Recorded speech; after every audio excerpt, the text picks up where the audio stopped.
ત્યાર પછીનું એક્ઝામ્પલ છે સ્વાધ્યાયનો 9.21 9.21 દાખલો છે ને સ્વાધ્યાય 9.10 પર આધારિત છે રાઈટ.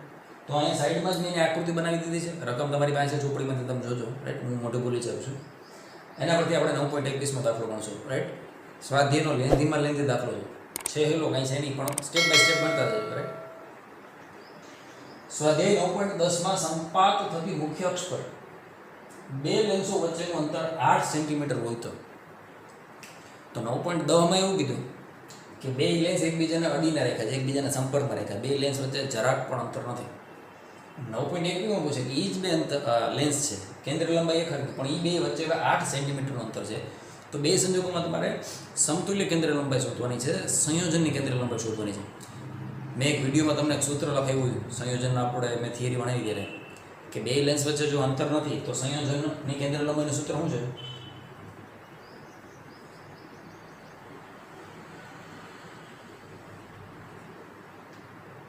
યાદ છે? 1/f = 1/f1 + 1/f2 right. પણ જ્યારે બે લેન્સ વચ્ચે કંઈક અંતર હોય તો સૂત્ર આવું હતું, યાદ છે?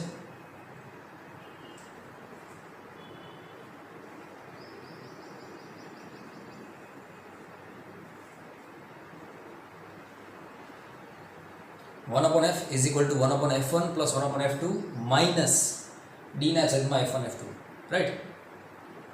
આટલો ફેર છે દાખલામાં. તો પહેલાં 9.10 માં ગણી લઈએ કે આખું સંયોજન કઈ રીતે કાર્ય કરે છે.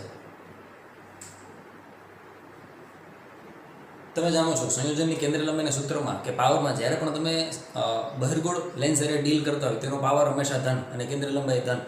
અંતર્ગોળ લેન્સ છે તેનો પાવર ઋણ અને કેન્દ્ર લંબાઈ પણ ઋણ. માટે આમાં કિંમત મૂકો એટલે સંજ્ઞા પ્રણાલી સાથે મૂકજો રેડી.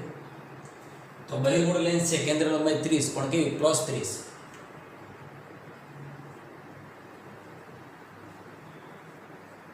+ 1/f2 પણ કેવું તો કે -20 રેડી. લસા થઈ ગયો, હા અમે ગુણી દીધું તો લસા થઈ ગયો 600.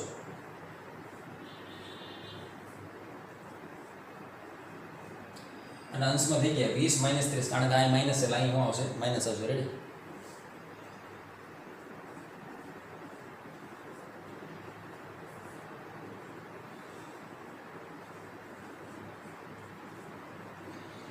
તો 1/f બરાબર મળ્યું -10/600. બે બાજુ વ્યસ્ત લઈ લ્યો તો f બરાબર -600/10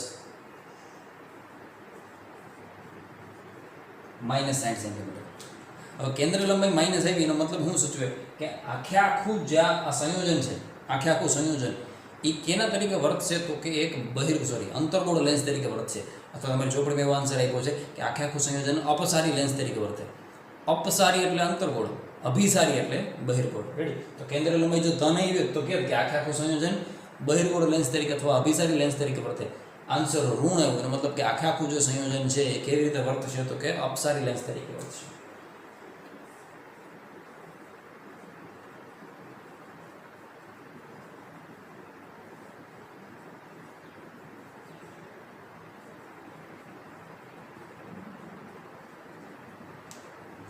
આ ધારો સ્વાધ્યાયનો 9.10 દાખલો થઈ ગયો રેડી. હવે આ રકમનો ઉપયોગ કરીને સ્વાધ્યાય 9.21 છે.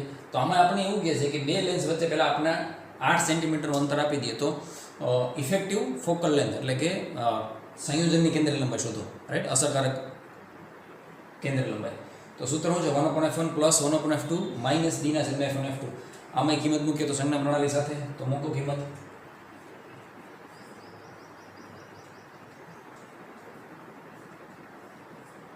f1 બહિર્ગોળ એટલે +30, f2 શું છે અંતર્ગોળ એટલે -20 રેડી. -d એ અંતર છે 8 સેન્ટીમીટર. એવા સંજ્ઞા પ્રણાલીનો હોય અંતર છે f1 f2 30 ગુણાકારમાં -20 રેડી. હવે આ માઇનસ શું થઈ ગયા પ્લસ અને અહીંયા માઇનસ એટલે આ માઇનસ રેડી. તો શું લખાય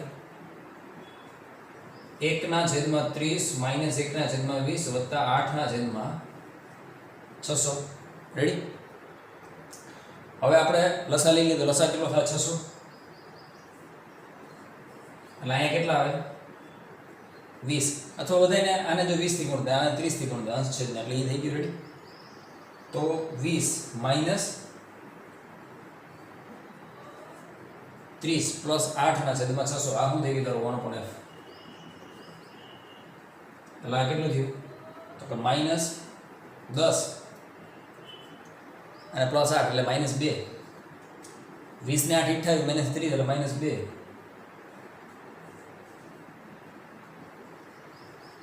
એટલે -1/300 બે બાજુ વ્યસ્ત લઈ લે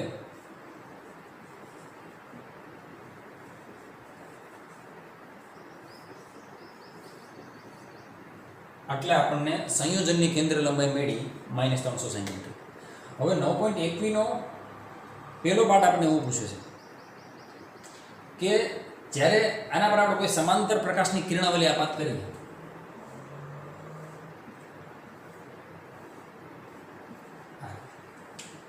તો કયો લેન્સ પહેલા છે એનાથી સંયોજનની કેન્દ્ર લંબાઈને ફેર પડે અથવા સંયોજનની કેન્દ્ર લંબાઈનો કોન્સેપ્ટમાં એમાં કાંઈ ઉપયોગી છે કે નહીં એવો પ્રશ્ન પૂછે છે.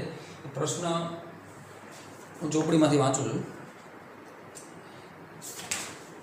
તારી પાસે ચોપડી છે એમાં સામે રાખીને જોજે 9.21માં અસરકારક સંયોજનની કેન્દ્ર લંબાઈ શોધો એટલે આ શોધી લીધી કેટલી -300 સેન્ટીમીટર. આ જવાબ સંયોજનની કઈ તરફથી પ્રકાશની કિરણાવલી સમાંતર કિરણાવલી આપાત કરવામાં આવે છે તેના પર આધારિત છે ક્વેશ્ચન માર્ક. શું સંયોજન અસરકારક કેન્દ્ર લંબાઈનો ખ્યાલ સહેજ પણ ઉપયોગી છે કે નહીં એ તો દાખલો ઘણા બધી ખબર પડશે કે સંયોજનનો આપણે ખ્યાલ ઉપયોગી છે કે નહીં. બરાબર. તો હવે આપણે હું વિડીયોને પોઝ કરી દઉં છું. આ બધી રબ કરી અને બે આકૃતિ બનાવીશું. એમાં પહેલાં આપણે ક્યાં સમાંતર કિરણાવલી આપાત કરશું બહિર્ગોળ લેન્સ પર. બરાબર. અને ત્યારે શોધશું કે અંતિમ પ્રતિબિંબ ક્યાં મળે અને પછી કેના માટે આપાત કરશું તો કે અંતર્ગોળ માટે પહેલાં આપાત કરશું પછી જોઉં કે પ્રતિબિંબ ક્યાં મળે. રાઈટ. પછી આપણે કંઈક ચર્ચા કરીએ.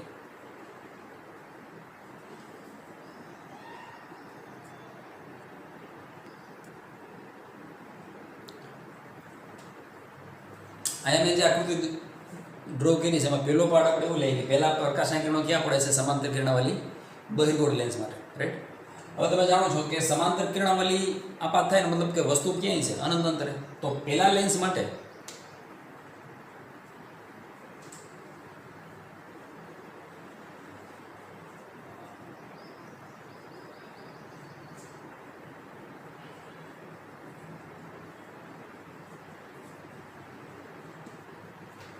પહેલા લેન્સ માટે ગાઉસના સમીકરણ પરથી આપણે વસ્તુ અંતર મેળવી શકશું. સોરી, વસ્તુ અંતરનું પ્રતિબિંબ અંતર. વસ્તુ અંતર તો આપણે આપી દીધું ઇનડાયરેક્ટલી. ક્યાં વસ્તુ અનંત અંતર હોય તો જ પ્રકાશ કેવો આવે સમાંતર.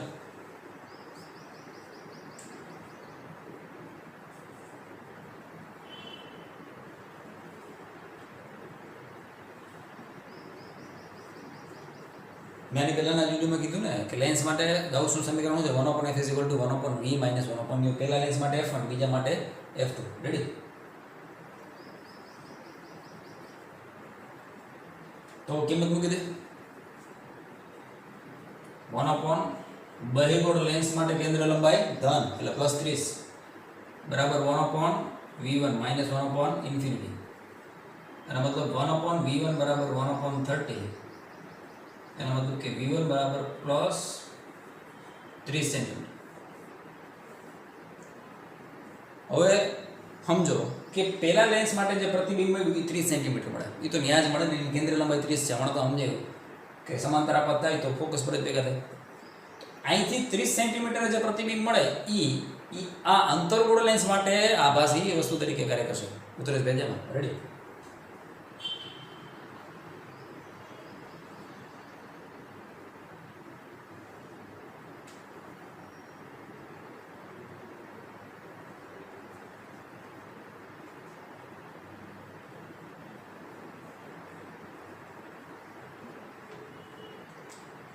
તને થાય કે સાહેબ 22 સેન્ટીમીટર સીધું કેમ લખી નાખ્યું અને વચ્ચેનો બાજુમાં ડોટેડ કરી નાખ્યો કેમ? બીજો લેન્સ નો હોત તો તું આખા કિરણોમાં ભેગા કરી શક્યો. હા, ધ્યાનથી સમજજે. પણ 8 સેન્ટીમીટર અંતર્ગોળ લેન્સ રાખ્યો એનો મતલબ કે એના પરથી આવતા પ્રકાશના કિરણો ભેગા નહીં થઈ શકે. સમજાણું તને? તો અહીંથી આ I1 છે પેલું પ્રતિબિંબ એ 30 સેન્ટીમીટર મળે છે. બે લેન્સ વચ્ચે 8 છે તો સ્વાભાવિક છે બીજા લેન્સથી એ પ્રતિબિંબનું અથવા એના માટે જે આભાસી વસ્તુ છે એનું અંતર કેટલું હોય તો 22 સેન્ટીમીટર. રેડી. હવે અંતર્ગોળ લેન્સ કરે હું તો કે એનું નેચર ડાયવર્જ કરવાનું છે, એટલે એ શું કરશે, પ્રકાશના કિરણોને ડાયવર્જ કરશે આ રીતે. રેડી. પણ આ કિરણો ક્યાંય ભેગા થાય નહીં. આપણે આને જ્યારે પાછળ લંબાવશું તો ત્યાં આપણને ક્યાંય પ્રતિબિંબની રચના થતી દેખાય. અને સંજ્ઞા પ્રણાલીનો સમજવા માટેનું બેસ્ટ એક્ઝામ્પલ. હવે બીજા લેન્સ માટે વસ્તુ ક્યાં છે તો કે 22 સેન્ટીમીટર. રાઈટ. તો એનું પ્રતિબિંબ જોઈ લઈએ.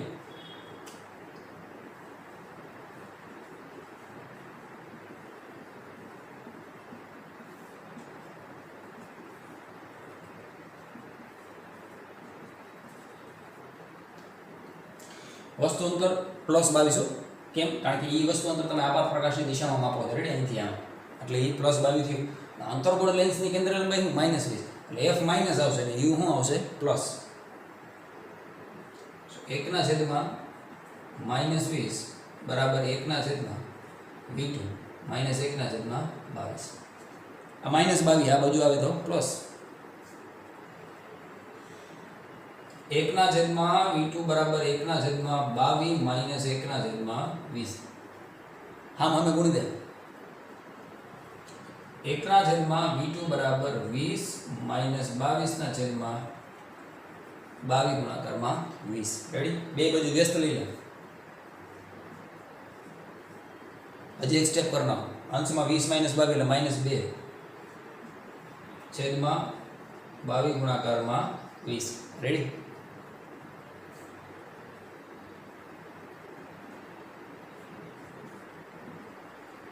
બગડો અને 20 એટલે બે ઉડી ગયા, એટલે શું હોય 10.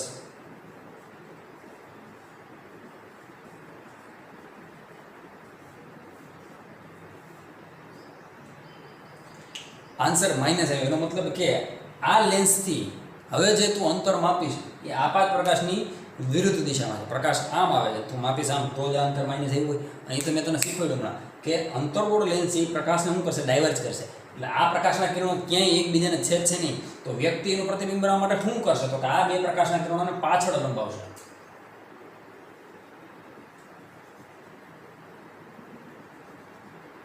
એ પ્રકાશના કિરણો અહીંથી ક્યાંકથી આવતા હોય એવો આભાસ થાય.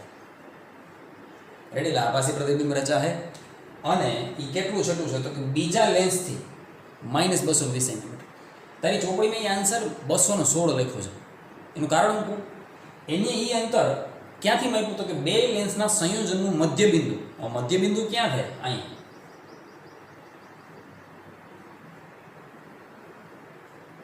એટલે આ માપ કેટલું થઈ ગયું? 4 સેન્ટીમીટર. જો આ લેન્સથી માપો તો 220, પણ આ બિંદુ O થી માપો તો એ કેટલું થઈ જાય? 216 સેન્ટીમીટર. મૂંઝાતો નહીં, આન્સર બે રીતે સાચો છે. બીજા લેન્સથી કહે તો 220 સેન્ટીમીટર, O બિંદુથી કહે તો 216 સેન્ટીમીટર. રેડી. એટલે આ પહેલા કિસ્સામાં આપણે આન્સર મળ્યો કે અંતર્ગોળ લેન્સથી આપણે જે પ્રતિબિંબ મળે એ 220 સેન્ટીમીટર અંતર મળે છે. રેડી. હવે આપણે આનો પાર્ટ બીજો ગણશું. એમાં શું કરશું હવે તો કે જે પ્રકાશ પહેલાં આપણે ડાબી તરફથી આવતો પ્રકાશ બહિર્ગોળ લેન્સ પર પાડ્યો હતો એની જગ્યાએ એ જ પ્રકાશ આપણે ક્યાં પાડશું તો કે અંતર્ગોળ લેન્સ પર પાડશું. હું વિડીયોને ફરીથી પોઝ કરીએ, આ બોર્ડ સાફ કરી અને પછી લખીશ. તું આને કોપી કરી લેજે.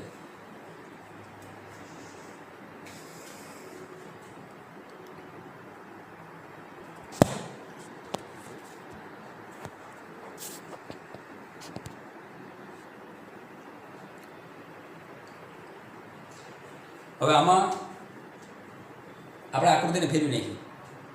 પહેલા સમાંતર કિરણાવળી ક્યાં આપાત થાય તો કે અંતર્ગોળ લેન્સ પર, જેની કેન્દ્ર લંબાઈ 20 સેન્ટીમીટર, અને બીજો લેન્સ છે બહિર્ગોળ, જેની કેન્દ્ર લંબાઈ 30 સેન્ટીમીટર. હવે ફરીથી પ્રકાશના કિરણો અનંત અંતરથી આવે તો જ સમાંતર હોય. વસ્તુ અંતર કેટલું લઈ લીધું? અનંત. અને અંતર્ગોળ લેન્સ માટે કેન્દ્ર લંબાઈની કહેવાય -20. રેડી. તો અહીંયા હું લખીને આપ્યું -20. કિંમત મૂકી દઈએ. વસ્તુ અંતર તો ક્યાં અનંત જ છે. રેડી. તો શું થયું કે 1/v1 બરાબર -1/20. એનો મતલબ v1 બરાબર શું થયું? -20.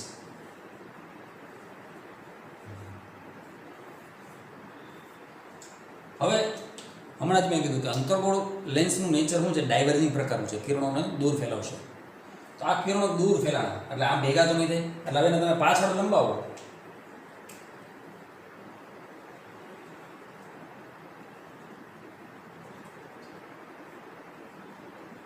આને મેં કીધું I1. ત્યાંથી ક્યાંથી આવતા દેખાય. અને એ પ્રતિબિંબ આ પહેલા લેન્સને કેટલું છે એટલું આપ્યું તો કે 20.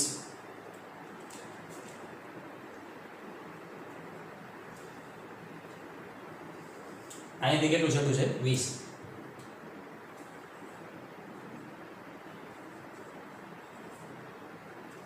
રેડી. હવે આ જે પ્રતિબિંબ છે I1 તને ખબર છે શું કરશે તો કે આ લેન્સ માટે આભાસી વસ્તુ તરીકે કાર્ય કરશે. બે લેન્સ વચ્ચેનું અંતર 8 અને અહીંથી આ 20 સેન્ટીમીટર છે. અને મતલબ બહિર્ગોળ લેન્સથી વસ્તુ કેટલી સેન્ટીથી મોટા 28 સેન્ટીમીટર. તો અહીંયા આપણે બીજા લેન્સ માટે હવે ગણતરી કરવાની છે કે આ કિરણો આને આ કરશે હું ભેગું કરી દે ને.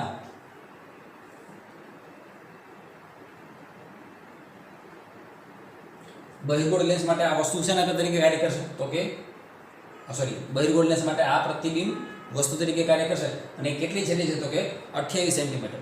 હવે એના માટે આપણે આ આપાત પ્રકાશની દિશા છે તો એનાથી વિરુદ્ધ દિશામાં માપીએ એટલે એનું વસ્તુ અંતર કેવું આવશે -28. રેડી. અને એની કેન્દ્ર લંબાઈ કેવી તો કે બહિર્ગોળ લેન્સ માટે કેન્દ્ર લંબાઈ ધન. તો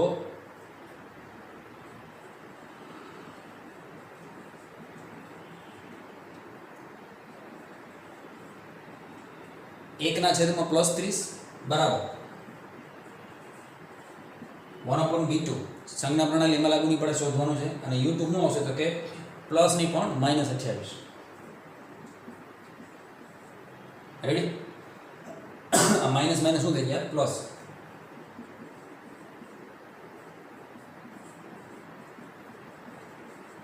આવા પ્લસ પેલી બાજુ વહી જાય શું થઈ જાય માઇનસ. તો શું લખાય 1/v2 શું લખાય 1/v2 is equal to 1/30 minus 1/28. આ પ્લસ હતા આ બાજુ આવી ગયા તો માઇનસ થઈ ગયા. રેડી. પ્લસ આપ હામે ગુણી દે 28 માઇનસ 30.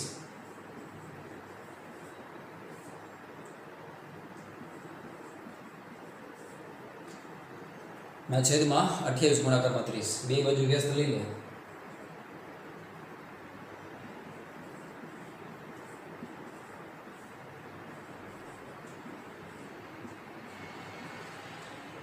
ચૌદ દુ 28. રેડી.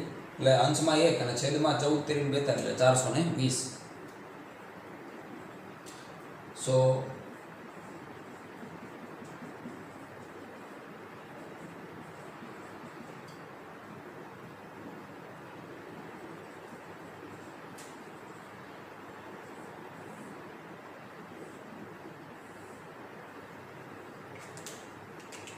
હવે આમ બીજો એક મુદ્દો એ શીખવા મળ્યો. આનો આન્સર શું આવ્યો ઋણ.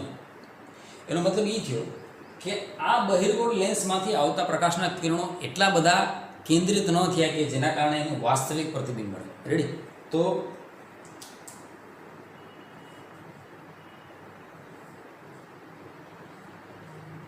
આ પ્રકાશના કિરણો એકબીજાને છેદ છે નહીં એટલા માટે શું કરશું આપણે આને પાછળ લંબાવશું. રાઈટ. પાછળ લંબાવશું એટલે એ પ્રકાશના કિરણો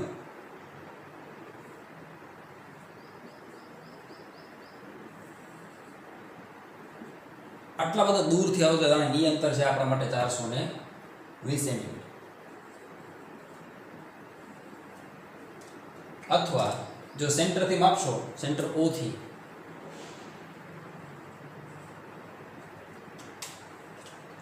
માપશો તો અંતર કેટલું આવશે 416 સેન્ટીમીટર.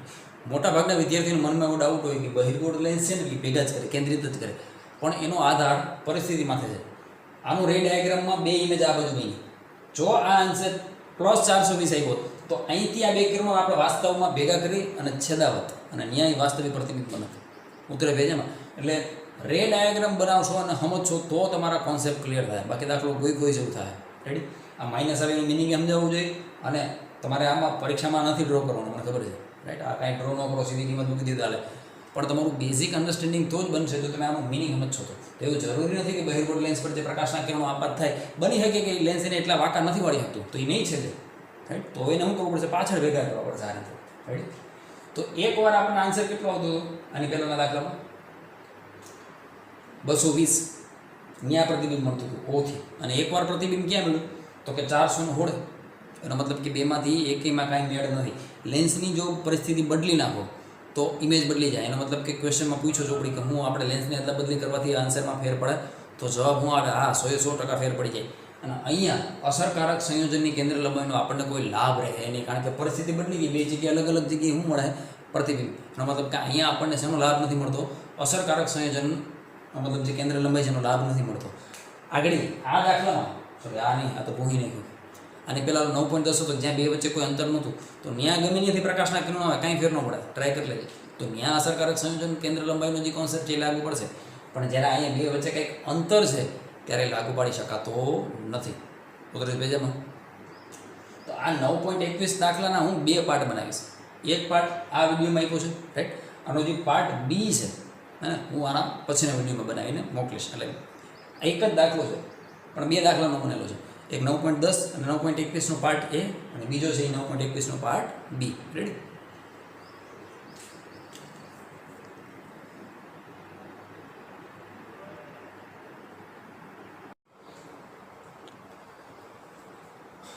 ત્યાર પછીનો એક્ઝામ્પલ છે 9.21નો પાર્ટ બી. મેં કીધું તેમ કે આપણે એ બીજા વિડીયોમાં બનાવશું, રાઈટ. હવે પાર્ટ એમાં જે આપણે ગોઠવણી જોઈ ગયા તેમાં એમાં ગોઠવણી શું જોઈએ? તો કે પહેલાં બહિર્ગોળ લેન્સ હતો અને પછી શું હતો? અંતર્ગોળ લેન્સ હતો. આ સ્થિતિમાં ઉપરોક્ત ગોઠવણી એમાં 1.5 સેન્ટીમીટર ઊંચાઈની એક વસ્તુની, એટલે આ જે વસ્તુ છે એની ઊંચાઈ છે 1.5 સેન્ટીમીટર.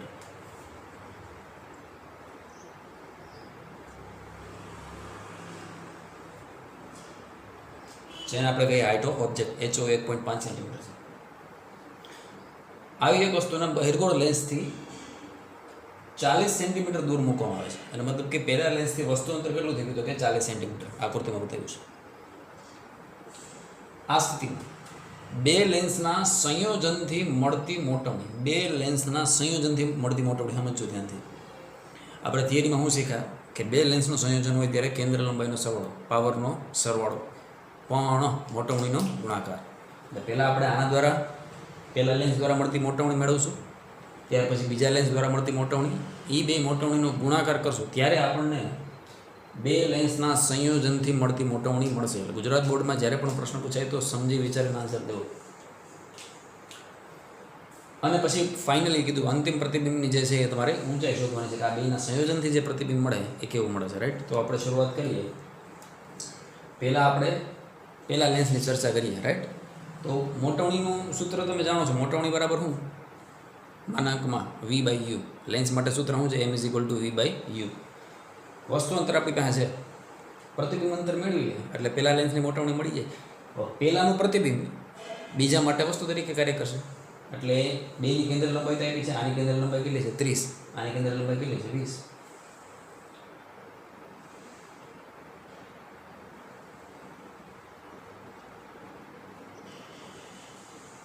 દાખલો 9.10 થી એમને મજા આવેલો. આ બધા ડેટા એ જ રહે. F1 30, F2 20, અને એ બે લેન્સ વચ્ચેનું અંતર કેટલું? તો કે 8 સેન્ટીમીટર. રેડી? હાલો તો લોકો પ્રથમ લેન્સ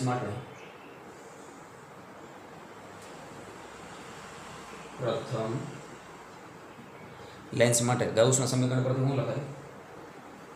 1/F1 = 1/V1 - 1/U1. બહિર્ગોળની કેન્દ્ર લંબાઈ ધન, રાઈટ. અને આ આપાત પ્રકાશની દિશા થશે આ રીતે. એટલે એનાથી વિરુદ્ધ દિશામાં જે પણ અંતર માપશું એ ઋણ. વસ્તુ અંતર જે છે 40 સેન્ટીમીટર કેવું આવે? માઇનસ. કિંમત મૂકી દો. 1/V1 ને કરતા બનાવો તો -1/U1 ઓલી બાજુ બે જાય તો પ્લસ થઈ ગયા.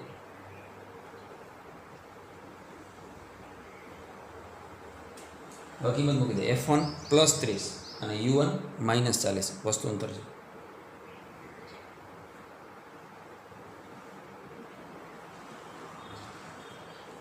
રેડી? લસા લઈ લે. હા 40 - 30/1200.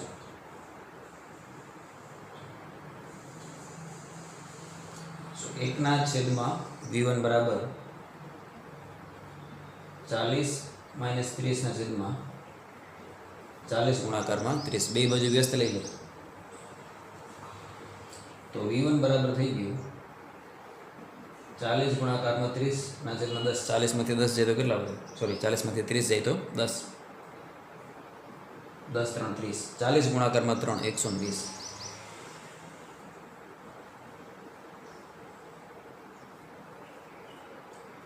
આન્સર તારો કેવો આવ્યો? પ્લસ આવ્યો. રેડી? અને બધો પ્રતિબિંબ ક્યાં કે જમણી બાજુ બનશે, પણ પ્રતિબિંબ આ લેન્સથી અહીંયાથી 120 સેન્ટીમીટર બને, પણ અહીંથી તું 8 સેન્ટીમીટર હાલી ત્યાં તો વચ્ચે શું આવી જાય? અહીંથી વસ્તુ પરથી જે આવતા પ્રકાશના કિરણો છે, રાઈટ,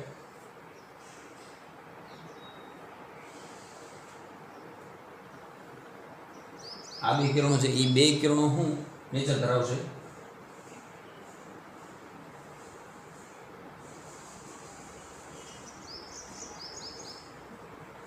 ડાયવર્જ ધરાવ, મતલબ ડાયવર્જિંગ નેચર છે ને અંતર્ગોળ લેન્સમાં, અહીંથી દૂર જવાનું નેચર ધરાવે છે, રાઈટ. એટલે જે પ્રતિબિંબ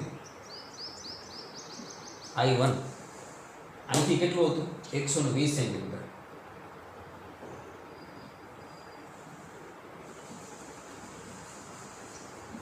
આ લેન્સથી 112 સેન્ટીમીટર છેટું હોય છે, હા કે ના?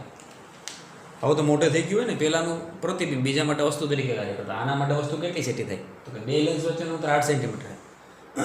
અહીંથી I1 120 છે, તો બીજા લેન્સથી કેટલું થાય? તો કે આ 8 છે, તો વહાં વધ્યું કેટલું? 112 સેન્ટીમીટર. એનો મતલબ કે બીજા લેન્સ માટે વસ્તુ અંતર કેટલું થઈ ગયું? 112 સેન્ટીમીટર. રેડી? હવે પહેલાં આપણે આની મોટવણી ગોતી લે, કારણ કે આપણે બેની મોટવણીનો ગુણાકાર કરવો છે. તો M1 ઇઝ ઇક્વલ ટુ શું લખાય?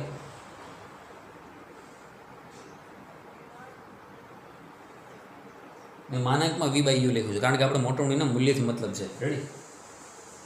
વાસ્તવમાં એ મોટવણી ઋણ થાય, કારણ કે પ્રતિબિંબ અંતર ધન છે, પણ વસ્તુ અંતર U શું મુકાય? -40 મૂકવું પડે, એટલે -3 જવાબ આવે. રેડી? પણ મૂલ્ય તો કેટલું થાય? 3 જ થાય. સો M1 ઇઝ ઇક્વલ ટુ 120/-40, એટલે મોટવણી કેટલી થઈ ગઈ? 3. રેડી? એટલે મોટવણીનું મૂલ્ય કેટલું થઈ ગયું? 3. રાઈટ? હા.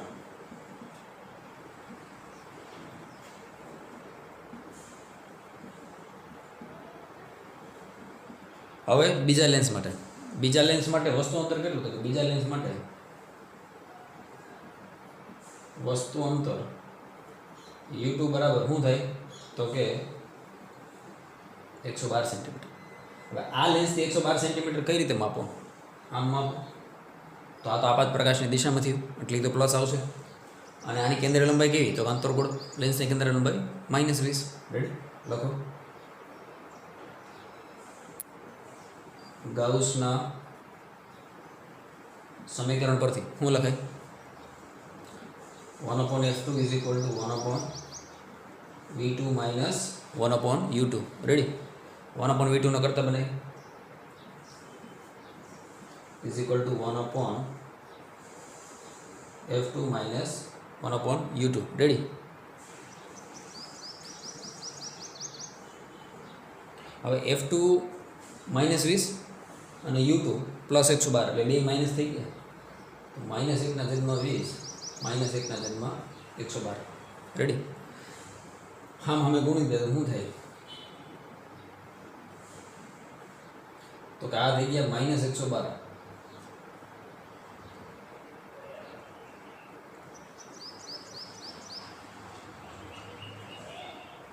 સોરી, અહીં ભૂલ થઈ ગઈ. આ -1/u2 है ને, આ બાજુ આવી જાય તો શું થઈ જાય? પ્લસ. આ માઇનસ હતા તો આ બાજુ આવી ગયા તો પ્લસ થઈ ગયા. અહીંયા શું થાય? આ પ્લસ થાય. સમજાય કે ના સમજાય? આ માઇનસ હતા ને 1/u2, આમની બરાબર તો શું થઈ ગયા? પ્લસ થઈ ગયા. એટલે 1/v2 બરાબર તો 1/f2 પ્લસ 1/u2. કેન્દ્ર લંબાઈ માઇનસ છે, એટલે માઇનસ રહે, પણ મેં કીધું વસ્તુ અંતર ધન રહે. કેમ? તો કે આપાત પ્રકાશની દિશામાં આપીએ એટલે. રેડી? એટલે આ થઈ ગયું -112 + 20 ના છેદમાં 112 ગુણાકાર 20. બે બાજુ વ્યસ્ત લઈ લે તો V2 બરાબર થઈ ગયું 112 ગુણાકારમાં 20 એના છેદમાં -92. 112 માંથી 20 જાય તો 92, પણ આ 112 કેવા છે? માઇનસ, એટલે -92. એટલે આપણને V2 મળી ગયું. હવે V2 માઇનસ મેળવ્યો મતલબ શું કે આ બે પ્રકાશના કિરણો વાસ્તવમાં ક્યાંય છેદ છે નહીં, એટલે હવે આપણે શું કરશું? તો કે પાછળ લંબાવશું. રાઈટ? પાછળ લંબાવશો એટલે જે બાજુ વસ્તુ છે એ જ બાજુ આપણે ક્યાંક આભાસી પ્રતિબિંબ મળશે. રેડી? ઓકે. હવે બીજા લેન્સ માટે મોટવણી ફરીથી સૂત્ર આપણે અહીં જ છે, Q M1 બરાબર અહીં આપણે V1 U1 કહી દઈએ, M2 માટે V2 U2. રાઈટ?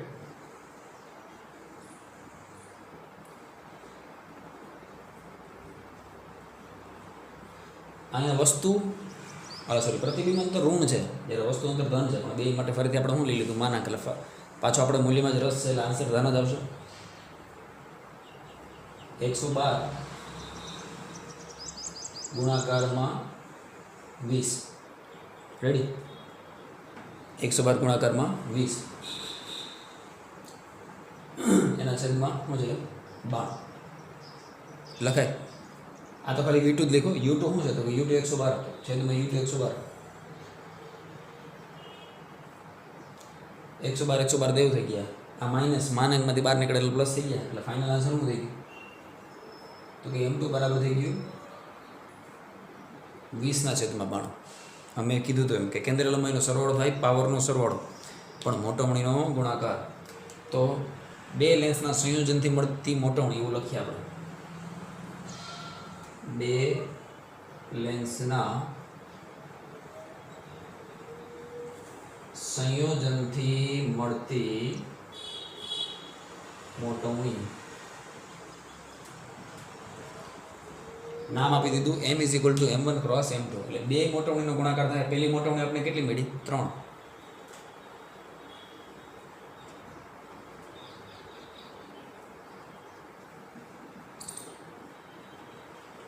એટલે ફાઇનલ મોટવણી થઈ ગઈ 60/92. રાઈટ? એટલે એ થાય લગભગ 652 જેવું.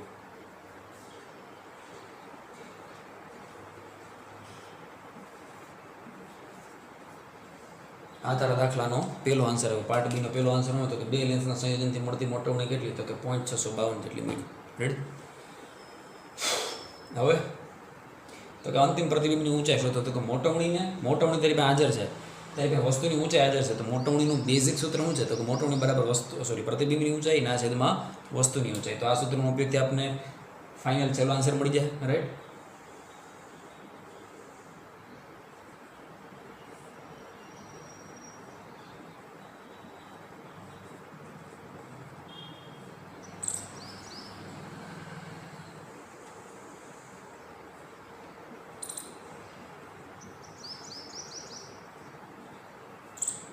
N = HI/HO. આપણે શું જોઈએ HI હાઇટ ઓફ ઇમેજ. તો HI ને તમે કરતા બનાવો તો શું થાય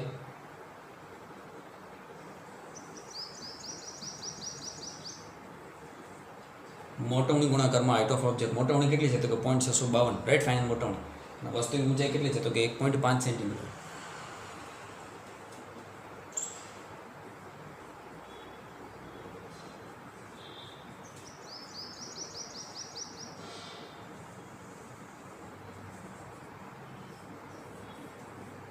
એટલે ફાઇનલી આપણને એ આન્સર મળશે 652 ગુણાકારમાં 1.5 એટલે કે 0.98 સેન્ટીમીટર. એનો મતલબ કે આ બે પ્રકાશના કિરણોને જ્યારે તમે પાછળ લંબાવશો અને એ બે પ્રકાશના કિરણો જ્યાં છેદ છે ત્યાં એક આભાસી પ્રતિબિંબની રચના થાય અને એ પ્રતિબિંબની ઊંચાઈ કેટલી છે તો કે 0.98 સેન્ટીમીટર. સ્વાભાવિક છે મોટવણીનું મૂલ્ય 1 કરતાં ઓછું આવ્યું. જોયું હે ને? તો સ્વાભાવિક છે પ્રતિબિંબ વસ્તુ કરતાં કેવું હોય નાનું. એ બધા આંકડા મેચ થાય. રાઈટ? તો કાંઈ ન કર્યું. પહેલાં શું કર્યું તો કે લેન્સ માટે વસ્તુ કેટલી હતી 40 સેન્ટીમીટર છેટી હતી. એના માટે એનું પ્રતિબિંબ મેળવી લીધું 120 સેન્ટીમીટર. હવે એ પ્રતિબિંબ બીજા માટે વસ્તુ તરીકે કાર્ય કરશે. પ્રતિબિંબ 120 મેળવ્યું પણ બે લેન્સ વચ્ચે 8 સેન્ટીમીટરનું અંતર. તો બીજા લેન્સ માટે વસ્તુ કેટલી છેટી છે 112. હવે એ 112 આપણને ખબર છે ને એની કેન્દ્રીય લંબાઈ ખબર છે એટલે એના માટે પ્રતિબિંબ મળી ગયું. મોટવણીનું સૂત્ર છે મોટવણી બરાબર V/U લેન્સ માટે, પણ માનકમાં લખીએ કારણ કે આપણને માત્ર શેનાથી મતલબ છે મૂલ્યથી મતલબ છે. રાઈટ? ઓકે. અને કદાચ તમે મૂલ્ય આ સંજ્ઞા રાખો તો ફાઇનલ આન્સર આ જ આવે. કારણ કે અહીંયા કદાચ તમે V/U રાખો તો આ મોટવણી તમને કેવી મળે માઇનસ મળે. U માઇનસ એટલે આ માઇનસ મળે. એ જ રીતે અહીંયા V માઇનસ છે તોય માઇનસ મળે, તોય બે માઇનસ ભેગા થઈને આન્સર તો 652 જ આવે. રેડી? ઓકે. પછી ફાઇનલ સૂત્ર હતો કે પ્રતિબિંબની ઊંચાઈ છે વસ્તુની ઊંચાઈ 1.5 સેન્ટીમીટર આપેલી છે. ફાઇનલ મોટવણી કેટલી તો કે 652. HI ને કરતાં બનાવી દીધું. ફાઇનલ આન્સર કેટલો હોય તો 0.98 સેન્ટીમીટર. રેડી? તો આખો દાખલો બે વિડીયોમાં બનાવેલો છે. શાંતિથી વ્યવસ્થિત કેલ્ક્યુલેટ કરજો.